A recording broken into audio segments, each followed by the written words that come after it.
करें जहां पे आरक्षण की व्यवस्था नहीं है, जहां कोई आरक्षण की व्यवस्था नहीं है, जहां सरकार का इतना तो हस्तक्षेप है कि भाई जब आप जजों की नियुक्ति कर रहे हैं तो उसमें कितना प्रतिनिधित्व अलग अलग जातियों को दे रहे हैं। वो सुनेंगे तो आप हैरान हो जाएंगे। मैंने पार्लियामेंट में सवाल पूछा था। पूरे देश के हाई कोर्ट के अंदर 661 जज हैं। 661 जज में शेड्यूल कास्ट के 21, शेड्यूल ट्राइब के 12, अनुसूचित जाति के 21, अनुसूचित जनजाति के 12 और ओबीसी के 78 और 550 जज सामान्य वर्ग के हैं। 661 में से पूरे देश की न्यायपालिकाओं में 550 जज सामान्य वर्ग के हैं। अब आ जाइए केंद्रीय विश्वविद्यालयों में एससी, एसटी, ओबीसी के लिए जो रिक्त पद हैं उसकी संख्या क्या है और उसकी असलियत क्या है। असिस्टेंट प्रोफेसर के पद पे अनुसूचित जाति के 1352 पद स्वीकृत हैं, 377 रिक्त हैं, 27% पद रिक्त हैं।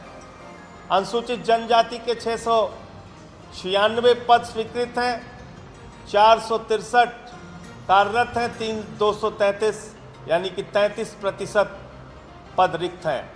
ओबीसी के 2178 पद स्वीकृत हैं, 1267 पद पे लोग कार्यरत हैं, 911 पद रिक्त हैं यानी कि 41.82% पद रिक्त है।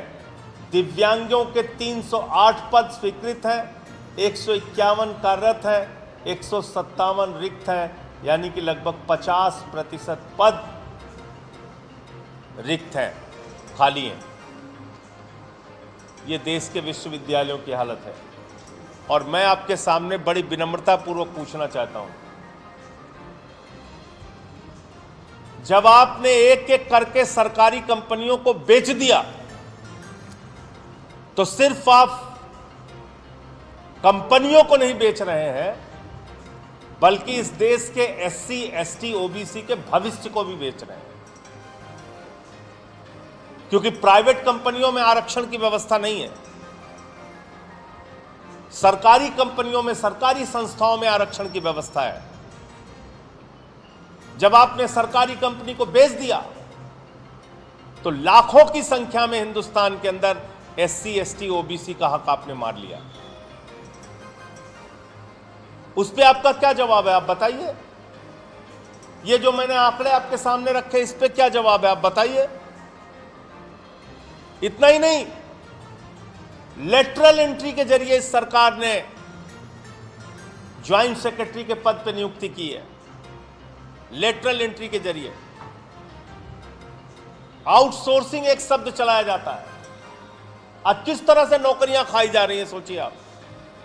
पिछले 10 साल के अंदर सफाई कर्मी की नौकरी आउटसोर्सिंग के जरिए, ड्राइवर की नियुक्ति आउटसोर्सिंग के जरिए, क्लर्क की नियुक्ति आउटसोर्सिंग के जरिए, सिक्योरिटी गार्ड की नियुक्ति आउटसोर्सिंग के जरिए, लिफ्टमैन की नियुक्ति आउटसोर्सिंग के जरिए।